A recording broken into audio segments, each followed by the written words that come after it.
proposant une chirurgie esthétique pour changer de visage. Il demande à Marie à quoi elle veut ressembler et plaisante en disant qu'il peut même lui donner le visage de quelqu'un qu'il aime en secret.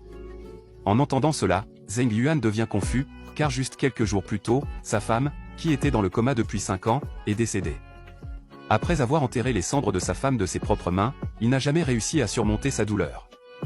En regardant le beau visage de Marie, une idée audacieuse lui traverse l'esprit.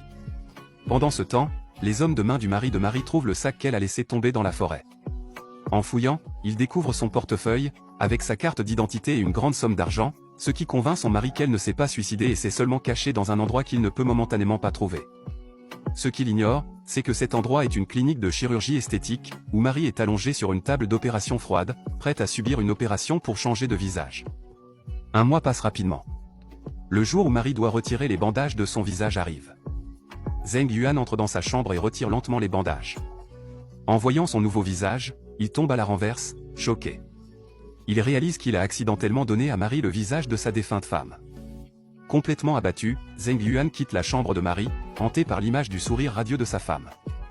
Il se rend compte qu'il n'a jamais réussi à faire son deuil, et que son obsession l'a poussé à transformer Marie en sa femme. Le poids de cette révélation le fait tomber à genoux. Pendant ce temps, dans sa chambre, Marie, qui ignore tout, contemple son nouveau visage dans le miroir. Un visage complètement étranger, qui la remplit à la fois de surprise et de joie. Elle se sent enfin prête à échapper au contrôle de son mari.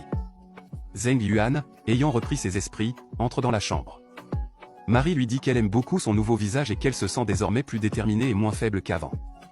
En regardant ce visage si familier, Zheng Yuan est submergé par des sentiments contradictoires. Pendant ce temps, le mari psychopathe de Marie n'a pas abandonné ses recherches. En fouillant dans son sac, il se souvient de quelque chose. Il ouvre l'armoire de Marie et trouve une robe violette. Il se rend compte que c'est la robe que Marie portait le jour où elle a tenté de s'échapper, et il sait que cette robe ne lui appartient pas. Il engage alors une ancienne policière, qui a démissionné pour de l'argent, pour enquêter sur cette robe. La policière a trouvé la boutique spécialisée dans la marque de vêtements et a appris que la robe en question est une édition limitée, achetée par seulement 30 clients.